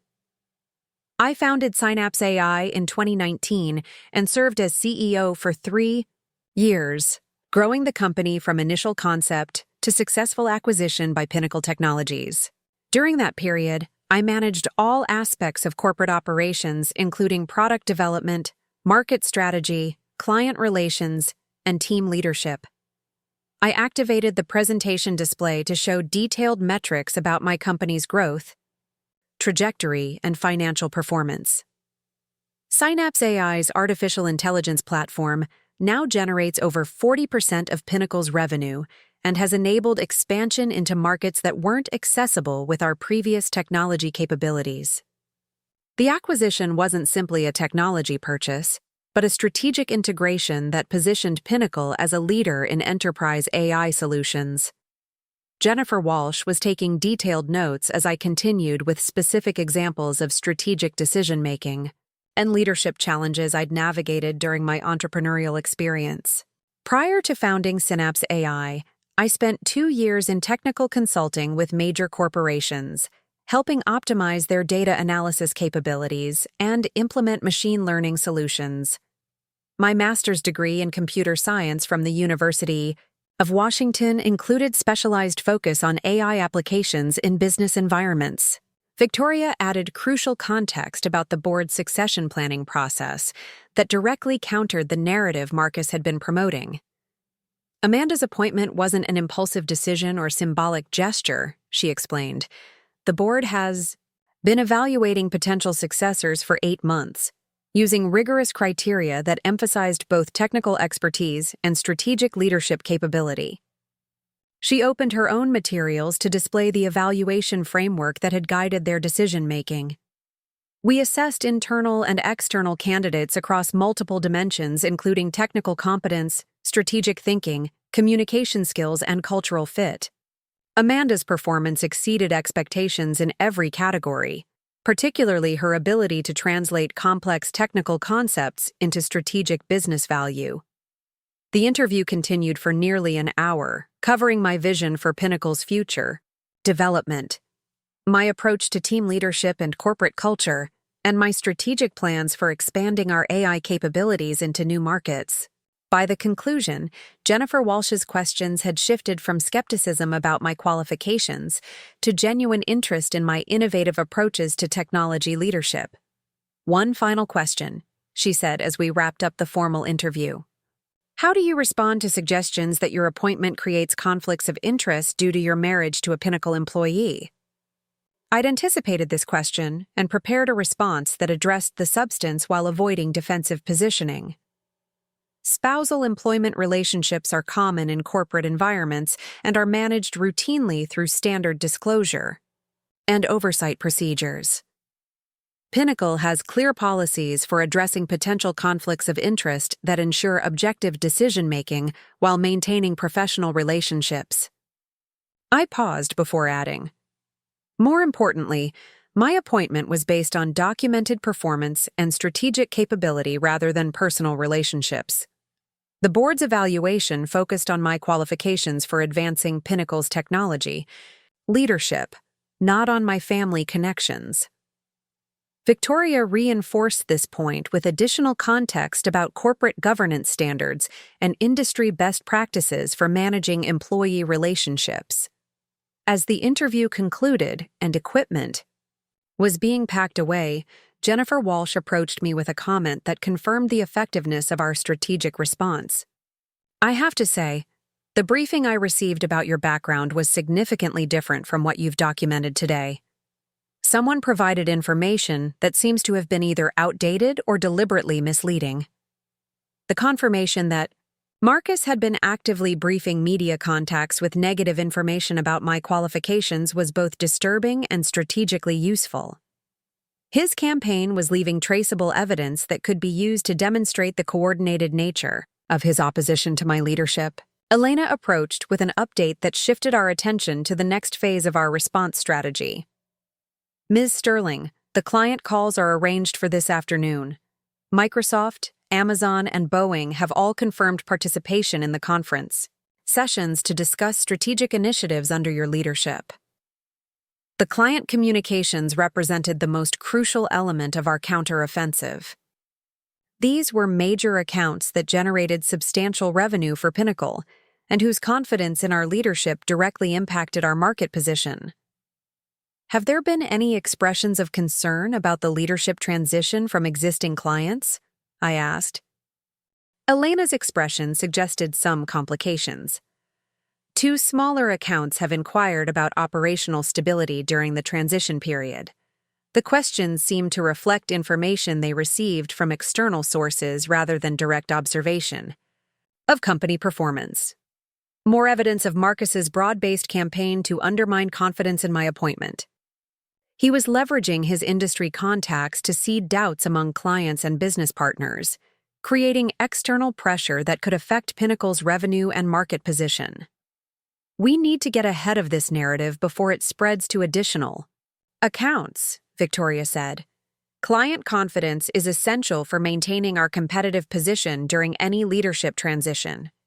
The afternoon client conferences exceeded our most optimistic expectations. The conversation with Microsoft's enterprise AI team focused on expanding our integration with their cloud platforms, a strategic initiative that built directly on my technical expertise and understanding of enterprise deployment challenges. Your platform's predictive capabilities are exactly what we need for our next-generation business intelligence offerings, said David Park, Microsoft's Director of AI Partnerships. We're excited to work with Pinnacle under your leadership to develop solutions that neither company could create independently.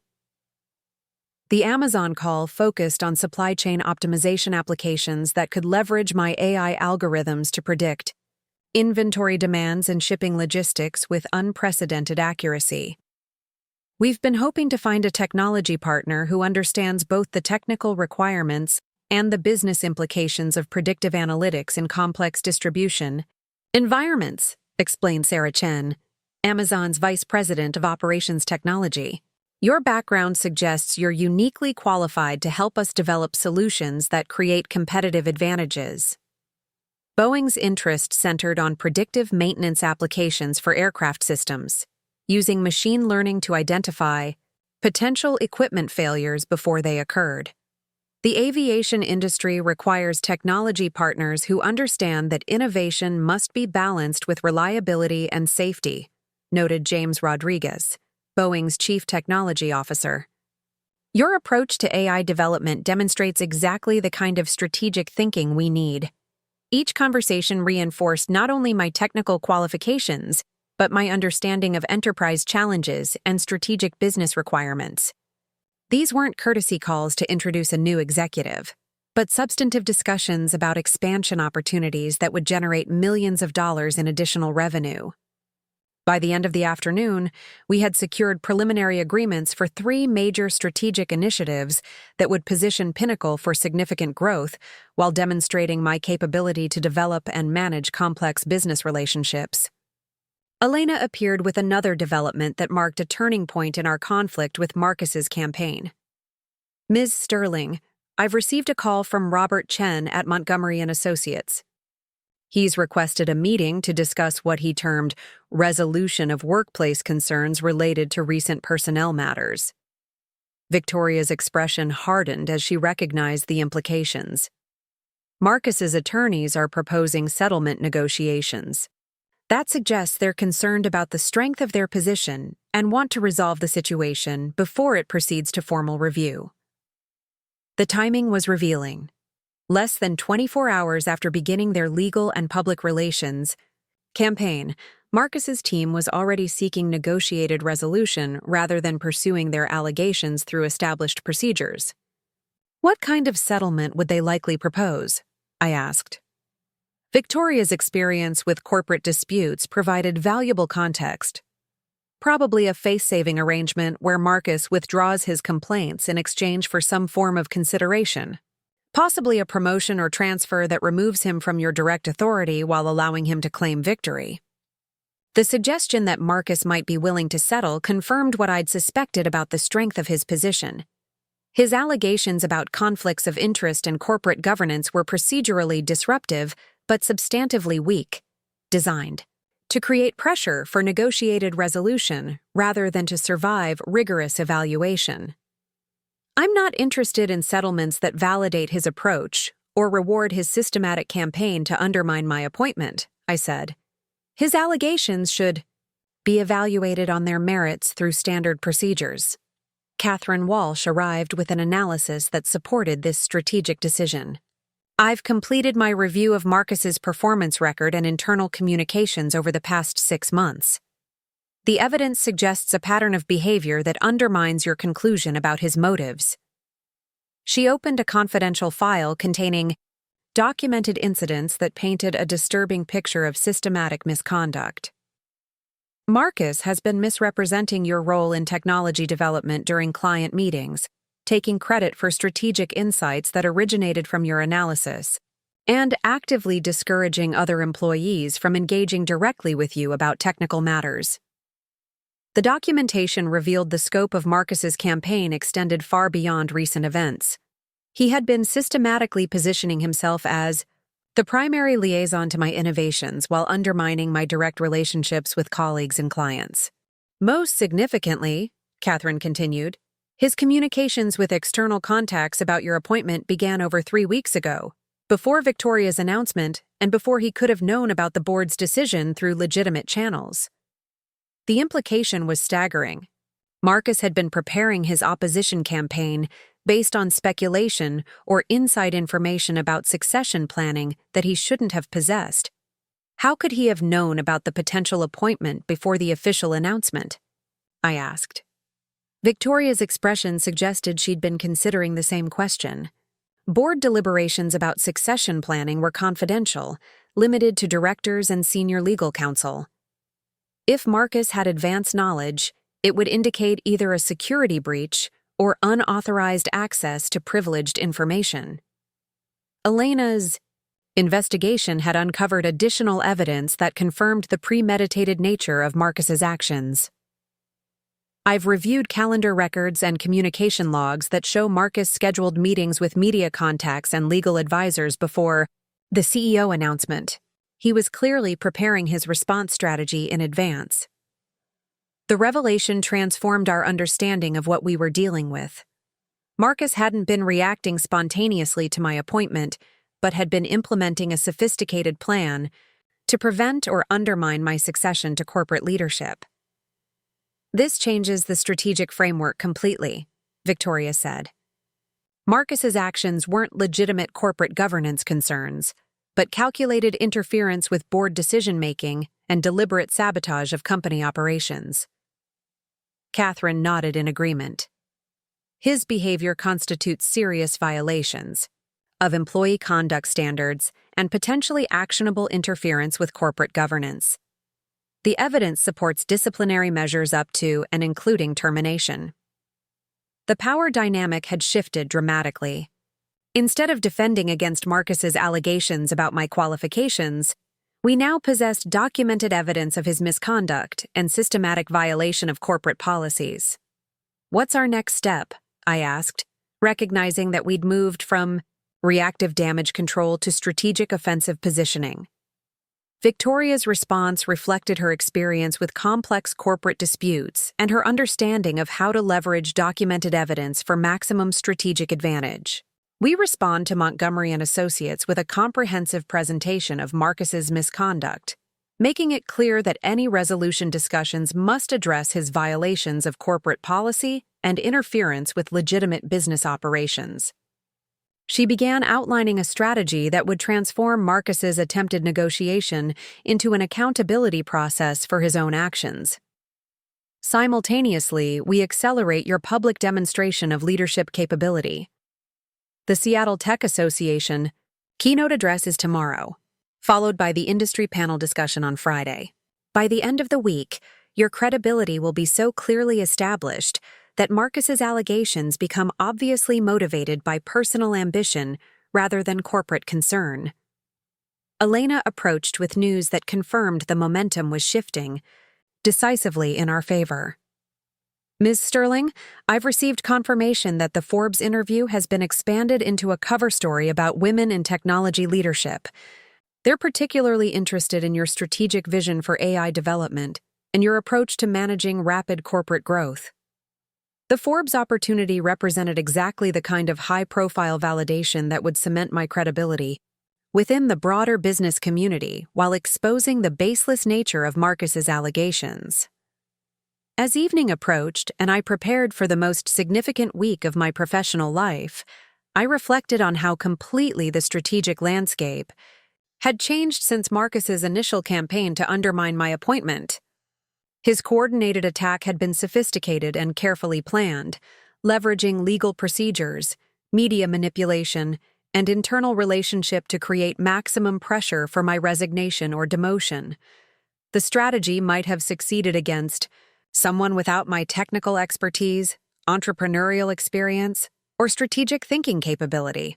Instead, his campaign had created opportunities for me to demonstrate exactly the kind of leadership competence and strategic vision that made my CEO appointment not just appropriate, but inspired. Each challenge he'd created had become a platform for proving my qualifications, while his own misconduct had been documented and exposed. The woman Marcus had publicly dismissed as unfit for corporate leadership had spent the week making strategic decisions that generated millions of dollars in new business opportunities, establishing relationships with major industry leaders, and positioning Pinnacle for unprecedented growth in the enterprise AI market. More importantly, I discovered that my capabilities extended far beyond technical expertise to include exactly the kind of comprehensive strategic thinking and relationship management that defined successful corporate leadership. As I drove home through Seattle's evening traffic, I understood that the power shift was complete. Marcus's attempt to undermine my authority had instead demonstrated his own limitations while providing conclusive evidence of my readiness for the responsibilities I'd inherited. The battle wasn't over, but the outcome was no longer in doubt. The question now wasn't whether I was qualified to be CEO of Pinnacle Technologies, but whether Marcus would survive the consequences of his systematic campaign to sabotage his own wife's professional success. The Seattle Tech Association's annual leadership summit occupied the entire Washington State Convention Center, drawing over 2,000 technology executives, entrepreneurs, and industry analysts from across the Pacific Northwest. As I stood behind the main stage curtain, waiting to deliver what would become the defining keynote address of my career, I could hear the audience settling into their seats with the focused energy that characterized gatherings of Seattle's most influential business leaders. Elena Rodriguez appeared beside me with final updates and the kind of calm efficiency that had made her invaluable during the most challenging week of my professional life. The Forbes photographer is positioned in the front section for optimal coverage, she said quietly. Victoria is seated with the board members in the VIP area, and we've confirmed that representatives from Microsoft, Amazon, and Boeing are all present to hear your strategic vision. She paused before adding, Marcus is also here, seated in the general admission area with several colleagues from Pinnacle's marketing department. The information about Marcus's presence wasn't surprising, but it added an additional layer of significance to what I was about to accomplish. In 30 minutes, I would deliver a presentation that would either cement my credibility as a visionary technology leader or provide ammunition for those who still questioned my qualifications for corporate leadership. Dr. Rachel Kim, the summit's organizer and dean of the University of Washington's Foster School of Business, approached the podium to begin my introduction. Her words carried the weight of academic authority and industry respect that would frame the audience's reception of my message. Our keynote speaker today represents the intersection of technical innovation and strategic business leadership that defines Seattle's unique position in the global technology ecosystem, she began. Amanda Sterling's journey from startup founder to CEO of Pinnacle Technologies demonstrates the kind of entrepreneurial thinking and execution excellence that continues to drive our region's competitive advantages. As Dr. Kim detailed my background and achievements, I felt a profound shift in my understanding of my own capabilities and potential. 6 months ago, I had been defining myself primarily as Marcus Sterling's wife, who happened to have some technical expertise. Today, I was being introduced to Seattle's technology leadership as an innovator and executive, whose strategic vision warranted their serious attention. Please join me in welcoming Amanda Sterling, CEO of Pinnacle Technologies, as she shares her insights on building the future, AI leadership in the enterprise revolution. The applause that greeted my appearance on stage felt different from the polite acknowledgement I'd received at corporate events as Marcus's spouse. This was genuine anticipation from an audience that had come specifically to hear my perspective on technology strategy and business innovation.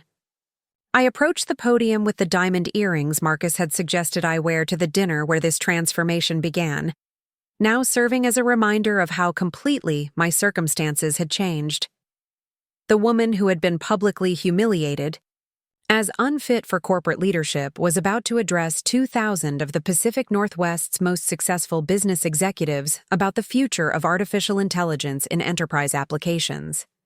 6 months ago, I was running a small startup that had developed what I believed was a revolutionary approach to predictive analytics. I began, my voice carrying clearly through the convention center's advanced audio system. Today, that technology generates nearly half the revenue for a major corporation and has opened new markets that weren't accessible with previous analytical capabilities. I activated the presentation display to show comparative data about AI adoption rates and competitive positioning across different industry sectors. But the most important lesson from this transition isn't about technical achievements or business metrics. It's about recognizing that innovation happens at the intersection of deep expertise and strategic thinking, where technical capability meets market understanding and organizational leadership. The audience was attentive and engaged as I continued, with specific examples of how artificial intelligence was transforming enterprise decision-making across manufacturing, logistics, and financial services. The companies that will dominate the next decade of technological advancement aren't those with the most sophisticated algorithms or the largest development budgets. They're the organizations that can integrate technical innovation with strategic business vision, creating solutions that address real market needs while building sustainable competitive advantages. I shared case studies from Pinnacle's recent client work, demonstrating how our AI platform had enabled companies to optimize their operations in ways that generated measurable improvements in efficiency and profitability. At Pinnacle Technologies, we've discovered that the most successful AI implementations occur when technical teams and business leaders collaborate from the earliest stages of development, ensuring that innovative capabilities translate directly into operational value. The presentation continued for 25 minutes, covering strategic frameworks for AI adoption, organizational requirements for successful technology integration, and market predictions for the next 5 years of enterprise artificial intelligence development. But the moment that would be quoted in business publications and referenced in industry analyses for years to come occurred during the question and answer session that followed. Dr. Jennifer Walsh, a technology policy researcher from Stanford University, stood to ask a question that directly addressed the challenges facing women in technology leadership. Ms. Sterling, you've achieved remarkable success in what remains a male-dominated industry. What advice would you offer to other women who are navigating the complexities of technical innovation and corporate leadership? The question provided an opportunity to address not just professional strategy, but the personal dynamics that had shaped my own journey to executive authority. The most dangerous limitation isn't external barriers or industry bias, I responded. It's accepting other people's assessments of your capabilities instead of developing your own understanding of your potential. I paused, thinking about the years I'd spent accepting Marcus's interpretation of my professional limitations while gradually surrendering authority over my own innovations. Technical expertise is essential, but it's not sufficient for leadership success. You also need strategic thinking, communication skills, and the confidence to make decisions based on your analysis, rather than deferring to others' judgments about what you can and cannot accomplish. The response generated sustained applause, but I continued with the insight that had emerged from my recent experiences with corporate politics and relationship dynamics. Most importantly, you need to recognize that some people will attempt to undermine your confidence, not because they believe you're inadequate, but because they understand exactly how capable you are and view your success as a threat to their own advancement. The silence that followed was profound, as 2,000 executives processed the implications of what I'd just articulated about power dynamics and professional relationships. When that happens, the most effective response isn't accommodation or compromise. It's demonstration of competence so comprehensive and strategic vision so compelling that opposition becomes obviously motivated by personal interest rather than legitimate professional concern. The applause that erupted was immediate and sustained, with several audience members rising to their feet in recognition of both the insight and the courage required to address such dynamics publicly.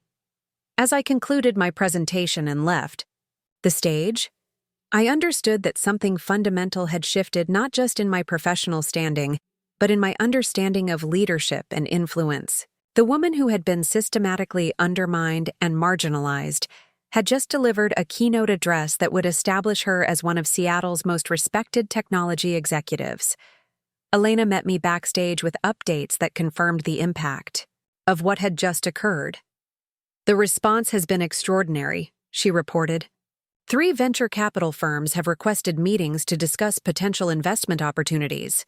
2 major corporations want to explore strategic partnerships, and the Seattle Business Journal wants to schedule a follow-up interview about your vision for the region's technology ecosystem."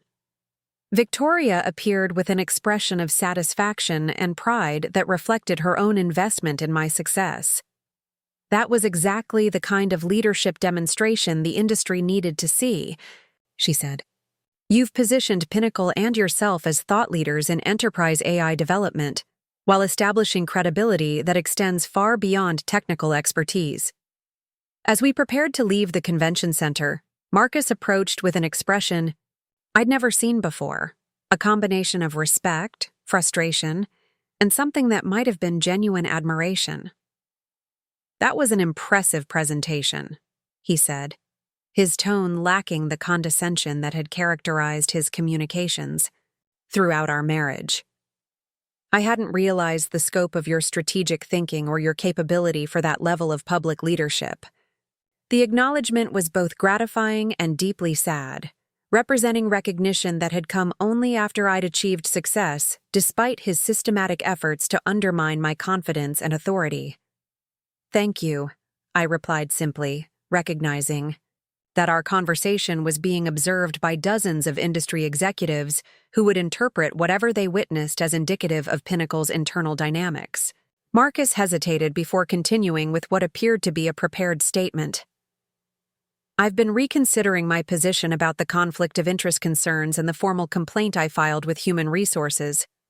It seems clear that your appointment was based on substantial qualifications and strategic vision that I hadn't fully appreciated. The public acknowledgement was strategically motivated rather than personally genuine, but it represented surrender in the campaign he'd been waging against my leadership. I'd like to discuss withdrawing the complaint and finding a path forward that supports your success as CEO while allowing me to contribute effectively to Pinnacle's continued growth."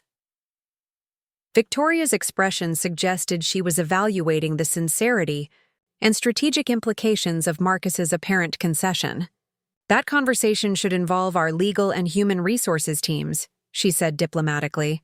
"There are procedural considerations and documentation requirements that need to be addressed through appropriate channels."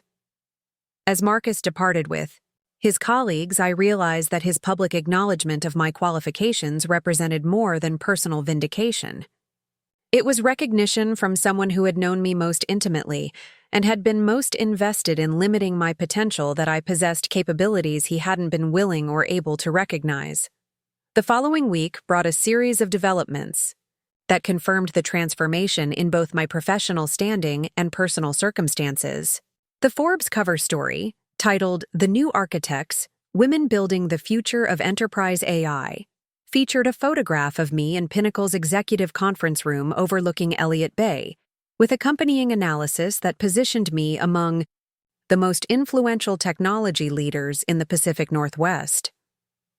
Sterling represents a new generation of executives who combine deep technical expertise with strategic business vision, the article noted. Her rapid ascension from startup founder to major corporation CEO demonstrates the kind of innovative thinking that drives technological advancement and market transformation. The profile included detailed analysis of my strategic initiatives at Pinnacle and industry experts' predictions about the impact of my leadership on enterprise AI development. More significantly, the article addressed the conflict of interest, allegations that Marcus had raised, dismissing them as procedural concerns that reflected misunderstanding of standard corporate governance practices rather than legitimate ethical issues. The suggestion that spousal employment relationships create inherent conflicts of interest for CEO leadership demonstrates fundamental confusion about corporate ethics and professional accountability, noted Dr. Sarah Chen, a business ethics professor at Harvard Business School who had been interviewed for the article. Catherine Walsh's investigation had provided additional evidence that supported disciplinary action against Marcus for his systematic misconduct and interference with corporate operations. Rather than pursuing termination, however, I recommended a resolution that would address his violations while allowing him to rebuild his career outside of Pinnacle's direct influence. I'm prepared to accept Marcus's resignation and provide a positive reference for external opportunities, I told Catherine during our final review of the situation. His strategic and communication skills are valuable, but they need to be applied in an environment where he can develop leadership capability, without the complications created by our personal relationship. The decision reflected both practical corporate management and personal recognition that our marriage had become fundamentally incompatible with our professional development. Marcus's departure from Pinnacle was announced as a voluntary transition to pursue new opportunities in technology consulting, allowing him to maintain professional dignity while removing the source of potential conflicts within our corporate structure. Our divorce proceedings, which began 3 months later, were handled with the same professional efficiency that had characterized our resolution of workplace conflicts. The settlement recognized my intellectual property rights in the AI technology that had driven Pinnacle's success while providing Marcus with financial security to establish his independent consulting practice. The personal transformation that accompanied these professional developments was perhaps more significant than the corporate achievements that generated media attention and industry recognition. I moved from our shared house in Queen Anne to a waterfront condominium in Belltown that offered panoramic views of Elliott Bay and the Olympic Mountains. The space reflected my own aesthetic preferences rather than the careful compromise of taste that had characterized our marital home. More importantly, I began developing relationships and pursuing interests that reflected my actual personality and values rather than the accommodated version of myself I'd maintained throughout my marriage.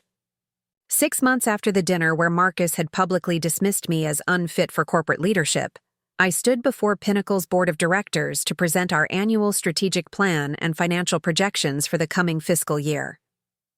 Under Amanda's leadership, Pinnacle has achieved record revenue growth while positioning the company for sustainable expansion in emerging AI markets, Victoria reported to the assembled directors.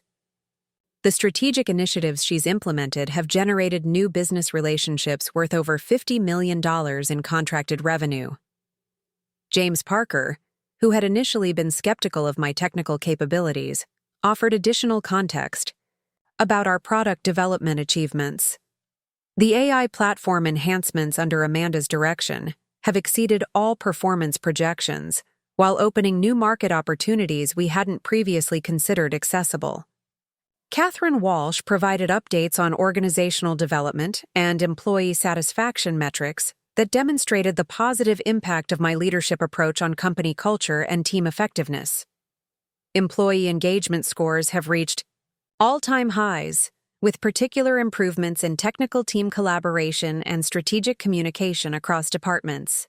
The board's unanimous approval of my strategic plan included authorization for international expansion initiatives that would establish Pinnacle as a global leader in enterprise artificial intelligence solutions. As the meeting concluded and board members departed with expressions of confidence and enthusiasm about our future direction, I reflected on the remarkable journey from that humiliating dinner to this moment of comprehensive validation and success. The emerald earrings I'd worn that evening now resided in a jewelry box I rarely opened, replaced by contemporary pieces that reflected my evolved sense of style and confidence. The woman who had accepted public dismissal of her capabilities had become someone who set strategic direction for hundreds of employees and influenced market development across multiple industries. But the most important transformation wasn't professional achievement or financial success.